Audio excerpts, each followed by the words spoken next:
It's time for another new weekly Shonen Jump series. As is tradition, you have another series that's going to seemingly be stationed entirely in Tokyo. So many of these, but if it works, it works. It's like having a comic book where it takes place in New York, just part of the standard for a lot of them. But with this, you have a cool, like futuristic, not like too far in the future, ninja style, not like Samurai 8. This is like what 2049 after Japan like wanted to go super globalization and like they pretty much made like a super bullet train to like was it China, Russia, and America, and just because of that, crimes and everything, like criminals just took advantage of it, just wanted to overrun their area and just do their thing. And because of that, it's Japan like has become very dangerous. Tokyo, especially Tokyo, is now the most crime-ridden place in the world. And you have this character Jin, who he's pretty cool. Like you see this first kind of like bout with him as he throws all these caltrops to break the tires on this car, and just goes out there and like sparks up this lighter, throws it in this gasoline, and blows up the entire thing. And you think that those guys would be dead, but they're not. I mean, one of the guys you find out like why he's not dead, but like one of the dudes is just a normal guy. So like the idea that he's still alive is kind of silly. I mean, but it's a shonen manga. I'm not gonna complain over too much over characters not dying from stuff they should be dead from. But anyway, because of this all now, pretty much shinobis have come back. They're these shadowy bodyguards or hitmen or spies, and they've been they're hired by like private contractors, politicians, or like companies to do their work. And this main character Jin and his group actually are, instead of money, they value like values and honor, and much more of like traditional kind of like ideals rather than just doing whatever they can for money. And one of the people that Jin saved, the start, is this kid named N, who is protecting this ninja scroll. And this ninja scroll essentially, like, it's like kind of, you remember like how they like depicted him early Naruto. Obviously these existed before Naruto, but it's just a really easy obvious explanation. Roll it out, it shows you all the steps and stuff you need to do to learn a technique, and each of them have X amount of time, and you have to learn it, the dangerous severity of them. But the fact that ninja scrolls now are these oh my god, almost said ninpo ninja scrolls. They're very valuable because if you get one, you could become a ninja, a shinobi, and be able to get seemingly supernatural powers to an extent. And you have this boxer guy, Mayweather, who's just like, oh, I'll be fine, I'll take him out. And they're like, no, you won't. That guy's a shinobi, you'll die. So, maybe we should get you a ninja scroll, a Shinpo scroll. Oh my god, Ninpo scroll. I keep saying like Shinpo and Nimbo and messing up my words. But you have this unfortunate prostitute, because now Shinjuku is pretty much this super mega sex crime mafia like ran industry like street.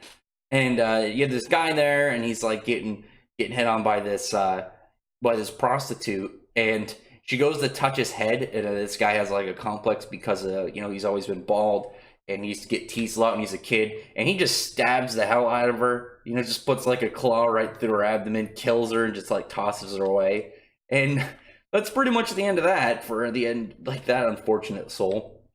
But then, obviously, for Jin, who's very smart, doesn't come off as, he's not dumb. He's not like the standard shonen main character where either they're a dumb or a jackass. He seems just more of like, as they just say, he's picky. And because of how picky he is, he doesn't get a lot of work, and he doesn't get a lot of money for that. And now he's just like, okay, I'll take you to one of my teammates, this chick. I don't even know how you pronounce this name, Papillon, but whatever. It's this chick, and she's like barely dressed, and he's just like hanging out with her, and she pretty much like goes from hotels because she doesn't like to clean and she's lazy. And they have this really kind of like interesting dynamic between them, like not like Potential love interests. I mean, you could say that about relatively any dude and his lead female, but between them, it's more like they've been friends for a long time, and just like because of how long they've been friends, just that kind of like idea, that barrier between like, oh, she's a super hot chick, and he's just like some badass handsome dude. They don't really see that. They're just pals and work associates, and they have some good like synergy because of that, which I think is cool. I like that aspect of these characters, but oh my god, this Mayweather dude is an idiot. Like they go there and they're getting ready to go into this hotel to get this kid because he has the Ninpo scroll. And Mayweather's like, okay, we can't go up this elevator. We don't have a key card. But this chick who works with the bad guy, I think they named him Shuriken. I think that's what they at least called him. And she's like, okay, I'll get out of the way. I'll do it. She uses like the sound technique, messes with the technology so they get in. And while they're just kind of like conversing, what happens, and Jin's just pretty much like, yeah, you can take care of this kid, protect him here for a little bit, and just kind of guard him. And his friend Papel, I don't even know if I'm pronouncing that correctly, it's just like, what are you going to do? And he's just like, well, you know what happens to people who are my friends. So, bam, at least he's got that checkbox for Shonen main characters. He loves his goddamn friends. You know what? That's one of those tropes that I've seen people complain about, but it's like, I mean, who doesn't like really like their friend? That's one of those things where it's just like kind of really logical. Like if somebody went up to you and just decided to start shitting on your friends, whether you were a main character of a series or not, or threatening them even, you'd probably get pretty worked up. I mean, I'm sure a lot of people, even listening at this point, knows you've probably gotten a scrap or two throughout your life. Of someone trying to flex on your friends or talking shit. But then these guys come in, and this was really cool because one thing I always talk about when it comes to main characters is not only you have the main character, what makes them special, what makes them the main character. There's usually a specific, special thing about them, but there's also their abilities, because there has to be something about their abilities, at least early on, in my opinion, to really kind of get the attention. You have something cool or something kind of just like out of nowhere you didn't expect, or maybe something very bland that is used in a unique way. But this main character, he's got electricity, but it's not just electricity. He uses magnetism too. He's able to use it in various ways. He puts repulsion into his hands, smacks a dude, and then adds that repulsion ability onto them. But then after that, he can use the magnetism and pull somebody to him, and then strike him again. And then so he's using electricity to the point of being able to use magnetism, which is really cool. But he can still switch back to normal electricity. And he's just like beating up on these dudes, giving them the hands. And that's when Mayweather, the boxer dude, grabs the kid and runs. And the chick who's the sound ninpo is just like, oh shit, this isn't good, because we're kind of fucked now. This is Jin Narumi, and he's a badass. Like, these guys, they're the chick and the Shuriken are obviously Shinobi, but they kind of come off as much like plain, like normal people. Like the chick, all she can do is use that sound technique, which is still, I guess, you could say, like, in their world, probably impressive overall. But nothing about them really seemed that like big. They're just chapter one villains. Their whole entire purpose is to get the shit kicked out of them by the main character. And you have this really cool part when the Mayweather, the boxer dude, tries to punch Jin, and he just like catches his fist, jumps over him, and electrocutes him down. And they're explaining pretty much the Narumi Kai, the elite squad of Shinobi, and how they essentially they value humanity and honor above everything else. And there was like a comment about them being involved in a Justin Bieber incident, and I'm just like, what the fuck? What does that do with anything? What went on apparently within the last couple of years, within their timeline of 2049, that Justin Bieber is having to hire like ninjas? I'm so confused. I hope that gets referenced to get him brought up. But then this dude Shuriken, takes out a knife, cuts his arm, and his ability, his iron fork, ninpo, he can pretty much manipulate the iron in his blood to pretty much make like metal castings. And here now we're gonna get the main character, like, big display of of their abilities, which again, pretty much every chapter one, but always a welcome one, just because it's cool to see how it's handled and you know the first impressions of a main character. And here we have you had N who drives up behind Jin. He's like, hey, get in, let's get out of here. We don't need to fight this guy. And just like, nope. Pretty much your street cred and your strength is pretty much everything as a shinobi. And if I run, then my reputation is ruined and I won't get any work at all.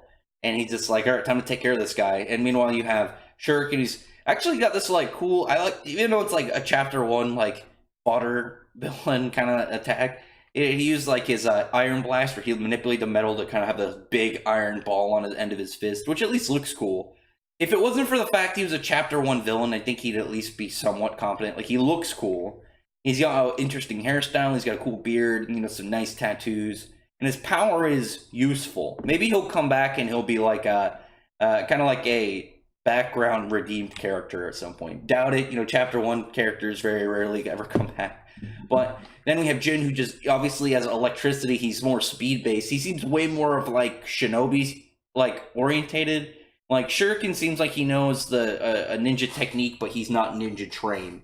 Whereas Jin definitely seems to have a lot of training.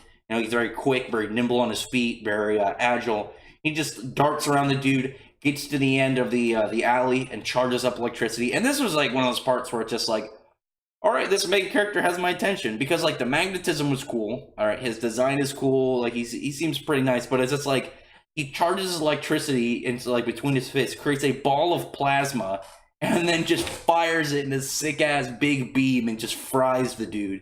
That guy has to be dead. He just took a beam of plasma to the gut. I'm assuming until he's shown otherwise. He's literally smoldering, so he's definitely dead until otherwise shown.